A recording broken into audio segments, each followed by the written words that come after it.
j'espère que vous allez bien. On se retrouve aujourd'hui pour un 10e épisode. Comme vous savez, le podcast Les Jolies est pour moi une sorte de thérapie en m'adressant à ma communauté sur divers sujets, autant professionnels que personnels. Je souhaite vous faire rentrer dans mon univers d'entrepreneur et du domaine de la beauté, vous faire découvrir sans filtre et sans tabou plusieurs sujets, que ce soit la spiritualité, développement personnel, famille, mon salon, mon équipe, bref, plusieurs opinions impopulaires. Donc, aujourd'hui, on se retrouve comme je disais, pour le 10e épisode qui est par rapport à un deuil d'amitié et une peine d'amitié.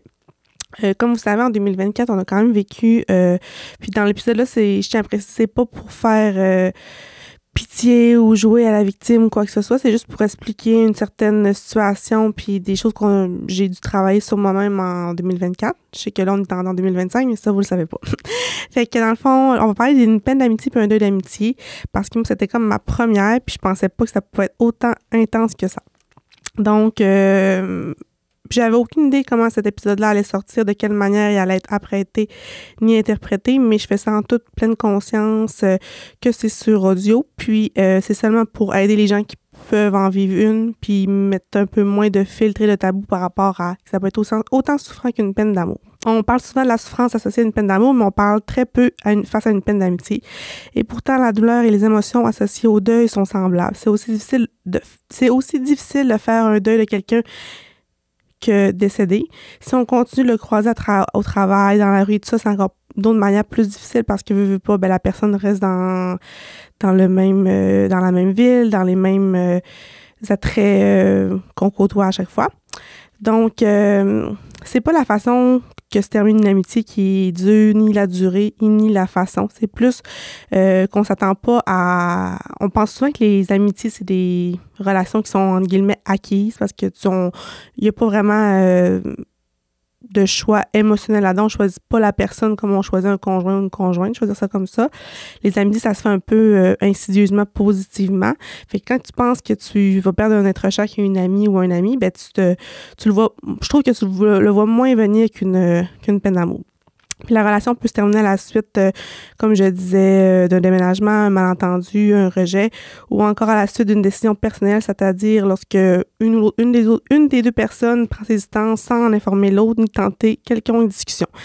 Puis tu sais, à travers le deuil qu'on a vécu en 2024 par rapport à une grosse peine qui a affecté, oui, l'entreprise, mais qui a affecté aussi notre quotidien, parce que comme vous le savez, on est collés les unes sur l'autre 6 jours sur 7 la plupart du temps, fait que ça a autant frôlé le volet professionnel que le volet personnel.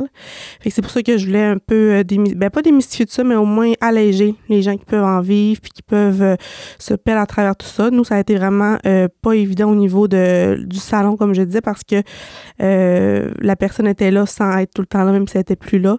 Fait qu'un moment donné, ça en est venu à un peu malsain, qu'on se sentait comme plus vraiment bien où on travaillait parce qu'on vivait un gros deuil, puis on savait pas où se positionner dans tout ça, puis on a toujours en date d'aujourd'hui sans aucune réponse, mais ça nous appartient pas, là. C'est une certaine lâcher-prise qu'on a travaillé beaucoup, beaucoup en 2024, puis qui, au fil du temps, a apaisé la cicatrice, la blessure qui est devenue cicatrice, je dirais, puis qu'au fil du temps, on choisit nos combats sans tout le temps se poser des questions. Puis comme je l'ai parlé aussi, c'est certain. On avait déjà parlé dans d'autres épisodes, là, je pense dans saison 1, par rapport aux étapes du deuil suite à d'autres situations. Mais comme vous devez savoir, même si c'est une peine d'amitié, dans tous les cas, la personne qui vit la perte à un deuil, il y a des étapes du deuil. Puis c'est plusieurs spécialistes, autant les psychologues que les auteurs, ils ont élaboré les étapes du deuil. Puis je voulais qu'on en parle un petit peu plus en profondeur. Comme vous savez, là, je me mets pas un chapeau de professionnel. Je suis loin d'être psychologue, je suis loin d'être coach de vie. Je fais juste parler de un peu comment que j'ai vécu ça, puis un peu les recherches que j'ai faites suite à la thérapie que j'ai faite l'année passée par rapport à ça, parce que ça m'a quand même beaucoup, beaucoup affectée.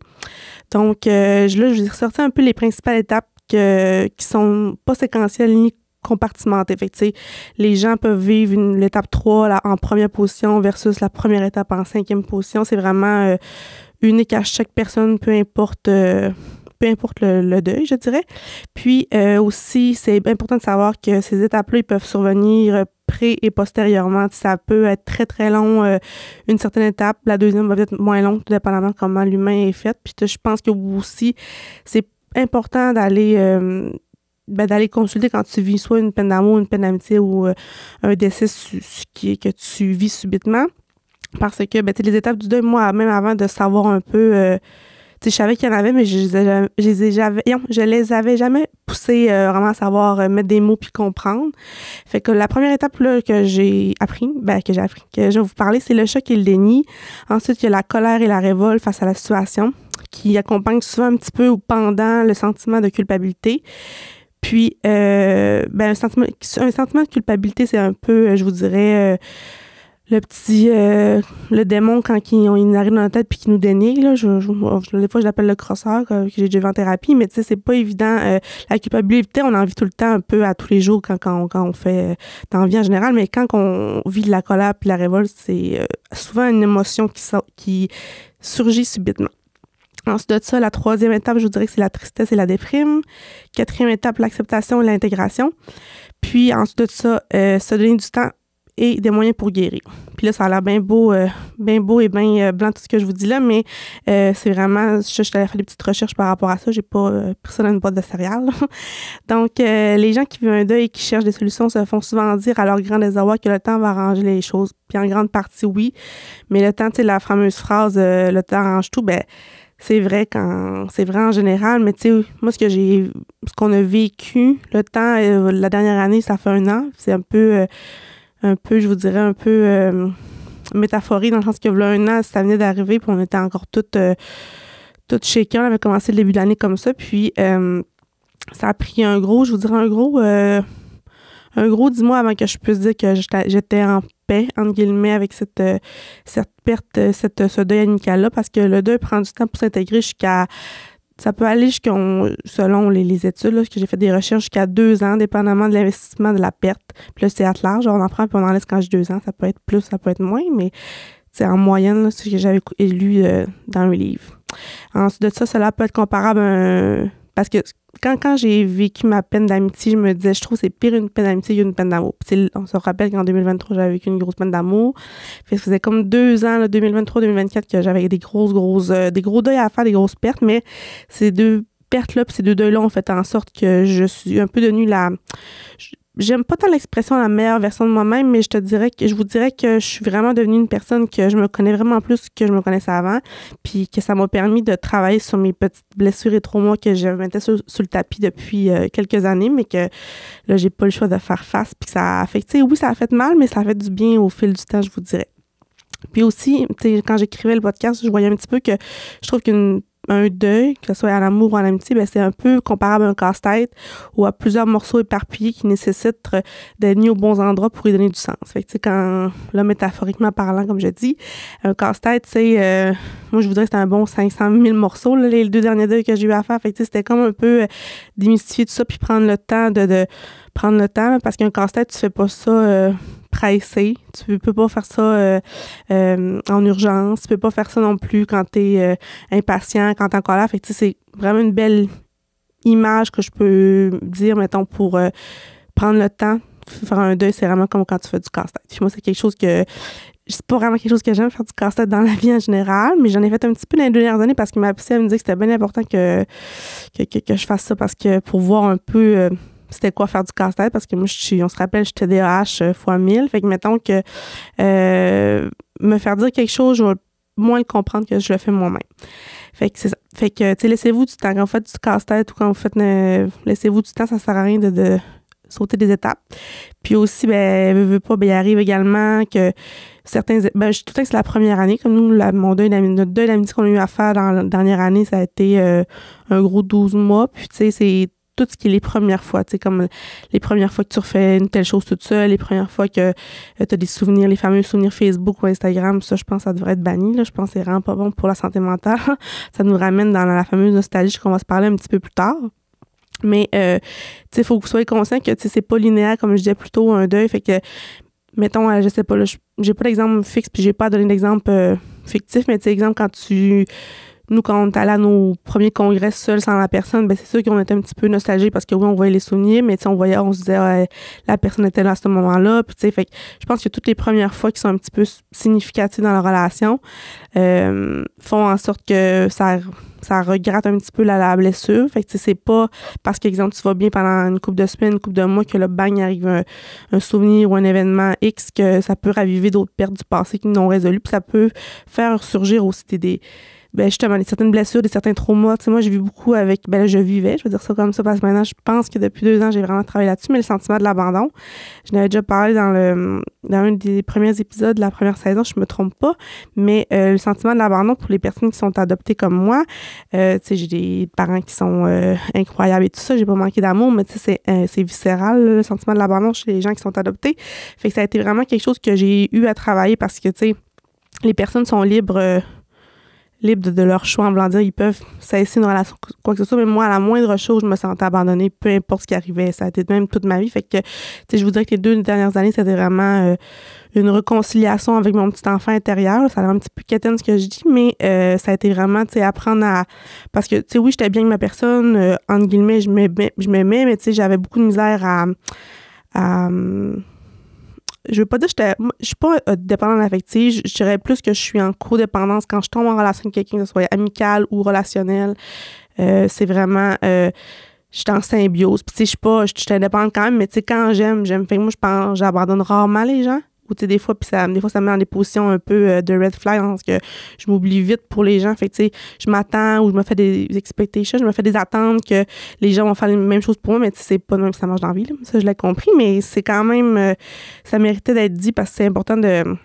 Des fois, les gens pensent que tu peux être dépendant affective ou ci ou ça, mais tu sais, la codépendance, c'est pas le but du sujet aujourd'hui, mais ce serait peut-être intéressant que vous allez vous informer là-dessus parce que c'est quand même quelque chose d'un petit peu insidieux. Comme je disais aussi, un deuil, ça l'invite à aller plus loin pour intégrer en soi la perte et faire le deuil, même si c'est des choses qui se font pas, c'est très graduel.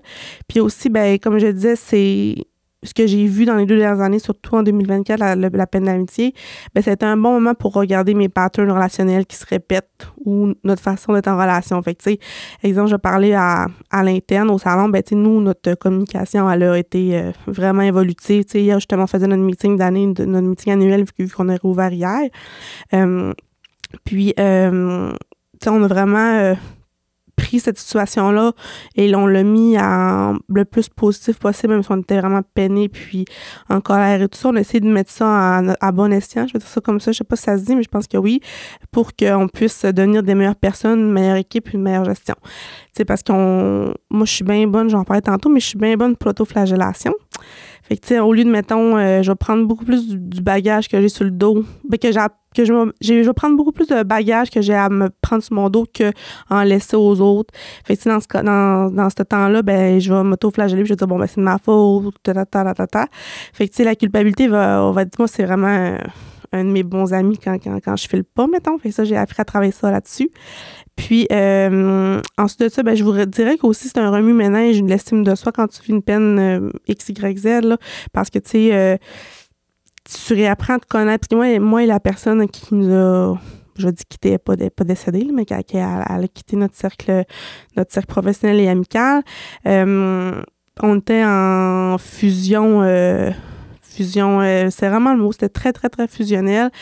Ce qui avait du recul, ce qui n'était pas nécessairement simple, puis ça n'enlève rien, puis ça m'enlève rien, mais que c'est ce genre de relation-là, j'en voudrais plus dans ma vie parce que ça prend toute... ça avait pris une ampleur que j'avais même pas vu que ça s'avait installé. Puis je pensais même pas qu'en l'amitié, ça pouvait s'installer, ce genre de pattern émotionnel-là ou de pattern relationnel-là. Fait que c'est quelque chose que... Justement, on pense que nos amis, c'est tout le temps sain ou que c'est du moins... on fait pas souvent introspection, pardon.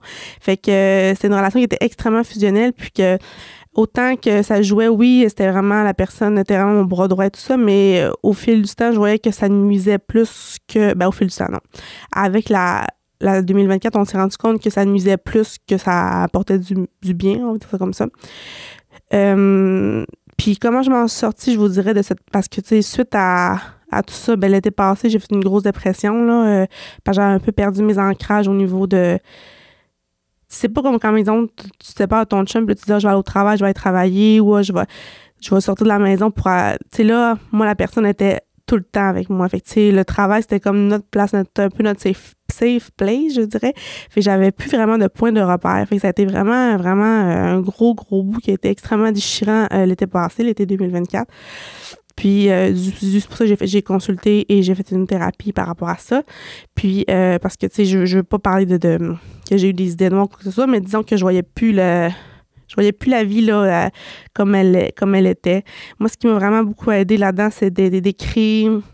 J'ai eu un extrêmement bon entourage, tu sais, que même si des fois, ils me l'ont jamais dit, mais tu sais, je pense qu'il était très à l'écoute de ce que je vivais. Ce qu'on vivait, là, je parle au jeu parce que je parle en mon nom, je parlerai pas au nom de Justine Pléa puis Alexandre, mais c'est ça. Être bien entouré, c'est important. Ensuite de ça, je me suis découvert... je vais pas dire une passion parce que je peux pas dire que je suis correcte, là, mais je suis pas bonne, mais pour dessiner. Je me suis acheté plein de cahiers coloriés, plein de crayons colorés, puis je dessine puis c'est encore, en date d'aujourd'hui, c'est encore un hobby qui est vraiment plaisant, puis qui est vraiment, je suis capable de mettre la switch à off, puis ça m'a aidé aussi à diminuer là, je dis pas que ça règle tous les problèmes, là, mais ça m'a aidé à diminuer mon anxiété, puis mieux m'auto-réguler, je veux dire ça comme ça. Moi, j'ai des amis aussi au salon qui ont commencé à peindre, puis à créer toutes sortes de moyens pour extérioriser leurs émotions associées à tout ce qu'on vivait. Parce que, tu sais, on se rappelle que, tu sais, au salon, ben quand on travaille, je dis souvent qu'on rentre en scène, je vais pas dire on vend du rêve, mais les personnes sont pas là, viennent pas nous voir pour nous entendre pleurer ou chialer. Fait que, tu sais, puis sachant qu'on travaille 6 jours sur 7, ben c'était difficile de vivre nos chagrins, nos peines d'une façon saine et intense, mais c'est pour décharger autant la peine, la colère et tout ça. Fait que c'était comme des petites avenues qui nous ont aidés à s'auto-réguler, je dirais. Puis une peine, un deuil d'amitié, ça fait aussi que certains sentiments désagréables, ça nous place dans un état un peu d'impuissance, vulnérabilité.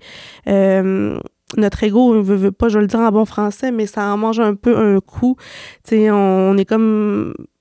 notre subconscient est comme en rivalité avec l'ego puis l'être. Fait que, tu sais, c'est très, très... tu veux pas dire « Ah, j'ai rien fait et tout ça », mais tu veux pas non plus tout prendre. Fait que c'est comme vraiment une introspection qui fait mal à l'estime, mais tu sais, qui se doit d'être... mal à l'estime.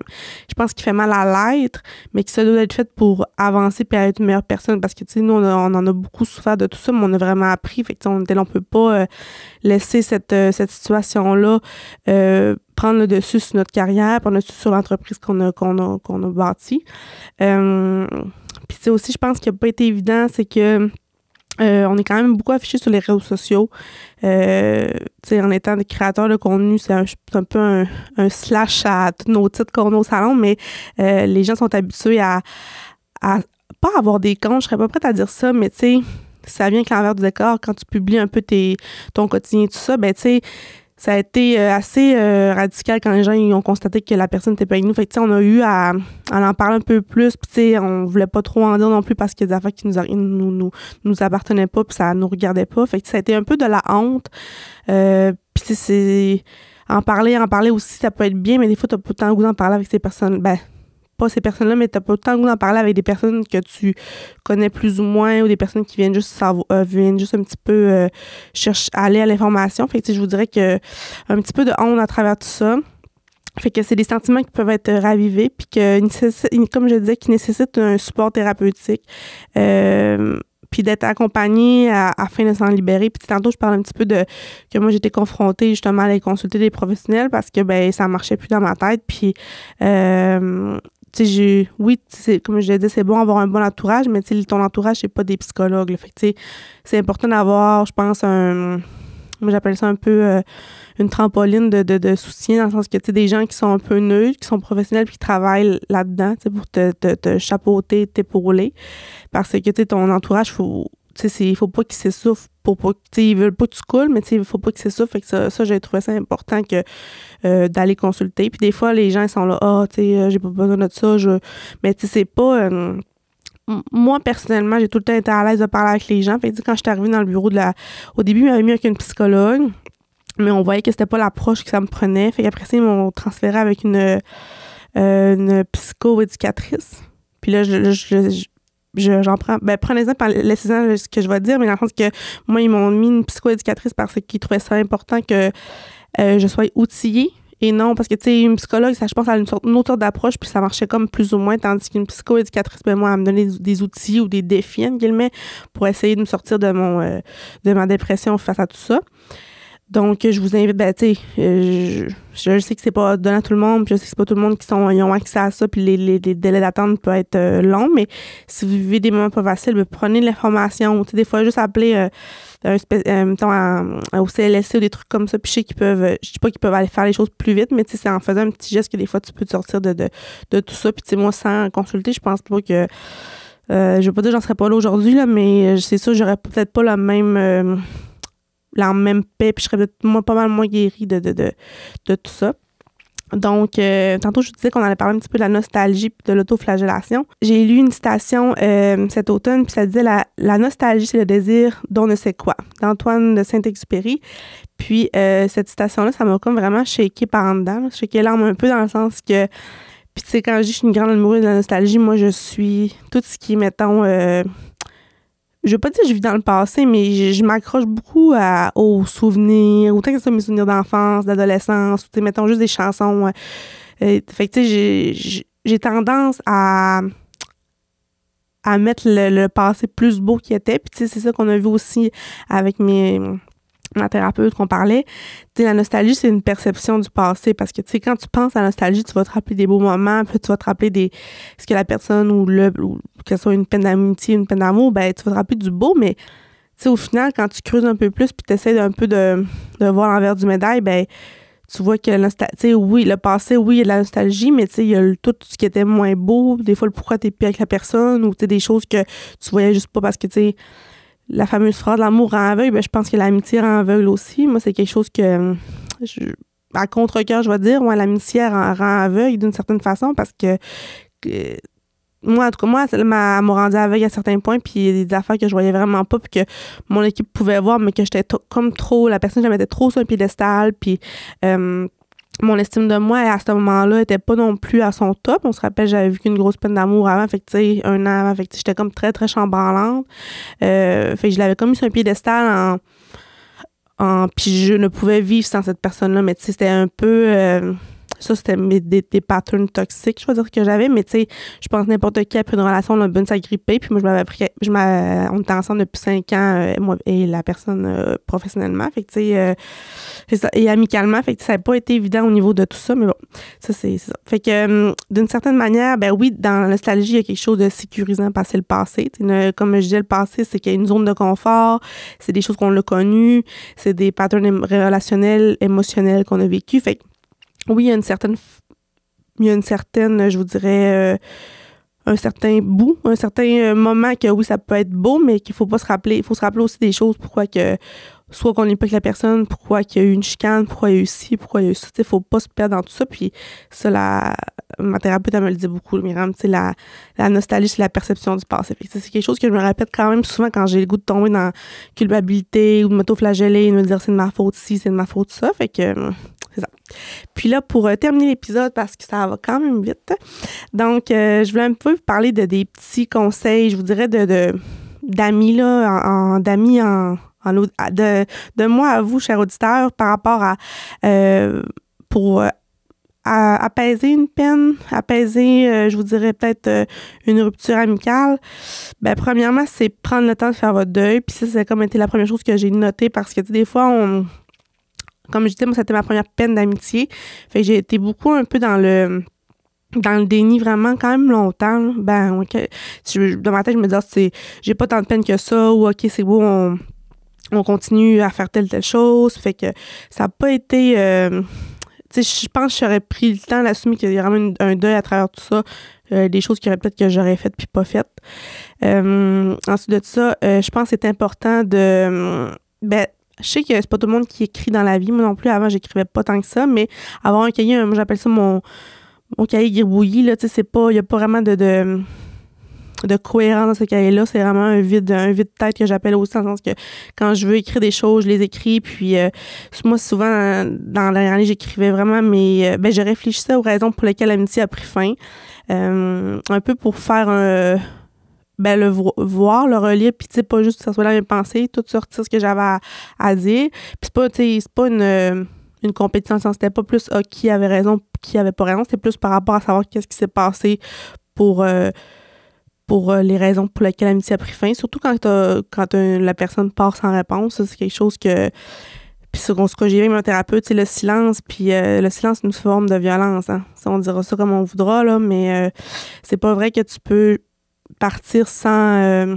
oui, t'es pas obligé de nécessairement parler avec la personne. Là. Je parle en même temps plus des fois une peine d'amour. Tu peux régler ça avec des tierces parties et tout ça. Mais tu sais, je pense que c'est important de régler les affaires dans les règles de l'art. Ça peut prendre le temps que ça prendra, mais je pense pas qu'en fuyant ou en laissant les gens sans réponse, que c'est vraiment legit, puis c'est d'une certaine façon, c'est de la violence, je dirais ça comme ça. Ensuite de ça, je vous dirais d'aller chercher le soutien de d'autres personnes sans tomber dans le psychologue 101, là, tu sais, oui, aller rechercher l'amour de vos proches, vos familles, vos amis, puis aussi, là, je l'avais pas noté, mais ça m'a comme popé dans le petit coco, là, mais tu sais, la fameuse phrase, on a tendance à regarder le verre tout le temps plus vite qu'il est plein. En tout cas, peut-être que je la déforme un petit peu, mais tu sais, moi, j'ai appris aussi à travers l'année de regarder ce que j'ai et non ce que j'ai pu. Tu sais, des fois, on est dans les humains, on est dans la performance, puis la surconsommation. Tu sais, là, je pousse ma réflexion large, mais tu sais, au lieu de se concentrer sur les pertes qu'on a, ben plus se concentrer sur ce qu'on a. Puis tu sais, on prône beaucoup mettons, au salon, la qualité versus la quantité, fait que c'est quelque chose que j'ai appliqué dans mon psychologue, dans ma tête, là, on va dire, mais pour ma santé mentale, de plus voir ce que j'ai pu, mettons. Fait que ça. Ensuite de ça, prenez soin de vous puis soyez indulgent envers vous-même. Fait que, tu sais, même si, mettons, ça prend 1 mois, 2 mois, 1 an, 2 ans, ben, tu sais, mettez-vous pas de pression. Puis, tu sais, comme nous, au salon, tu sais, Léa l'a vécu d'une telle manière, ce deuil-là. Justine l'a vécu d'une telle manière. Moi, je l'ai vécu d'une autre manière. Mais on l'a tous vécu à différents niveaux d'intensité, mais aussi à différents niveaux Tantôt, on parle des étapes du deuil. Fait que, tu sais, une pouvait être rendue à la 3e étape. Moi, j'étais encore à la première, puis des fois, je sautais à la 5e. Fait que, tu sais, c'est vraiment être indulgent. Puis surtout, tu sais, comme là, je parle la perte, le deuil qu'on a eu à faire, nous, c'était vraiment à l'interne. Fait que, tu sais, on se comparait pas non plus. On n'a jamais été à « Ah, mais là, tu sais, Myriam, c'est pas normal, t'as pleuré encore. » Ou, tu sais, j'étais là, tu sais, j'aurais jamais dit à Justine non plus « Ah, Justine, comment ça, t'es autant fâchée? » Fait qu'on s'est vraiment pas comparé. Fait que comparez-vous pas aux autres personnes, peu importe la situation qui est.